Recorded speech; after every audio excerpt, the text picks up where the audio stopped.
Welcome to our channel. Today we how to connect Retrofit to fetch data from a Node API in Android, full guide step by step clearly. To connect Retrofit to fetch data from a Node API in Android, start by adding the necessary dependencies to your project. Open your app-level build.gradle file. Add the Retrofit dependency, along with the JSON converter. Make sure to synchronize the project after adding the dependencies. Next, create a new data model class that matches the JSON structure of the data you will fetch from the API.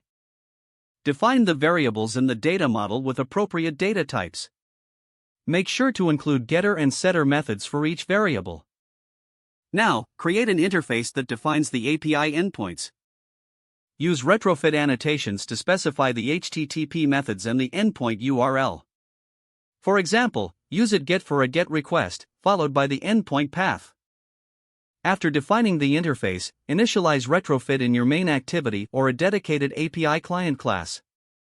Create an instance of Retrofit using the Retrofit Builder class. Set the base URL of your Node API in the builder. Define the API interface in the Retrofit instance. Now, create a method to make the API call using the defined interface. This method should include a callback to handle the response asynchronously. Use enqueue to make the network request. In the callback, handle both the successful response and any potential errors. On a successful response, parse the data using your data model.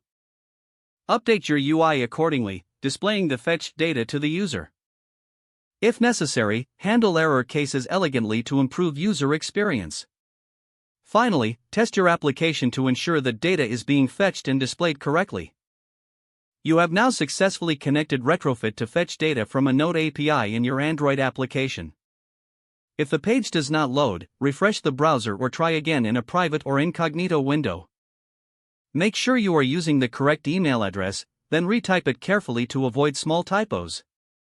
If your password is not accepted, use the reset option and create a new strong password you can remember. Check your spam folder for verification or security emails, then complete any requested confirmation steps.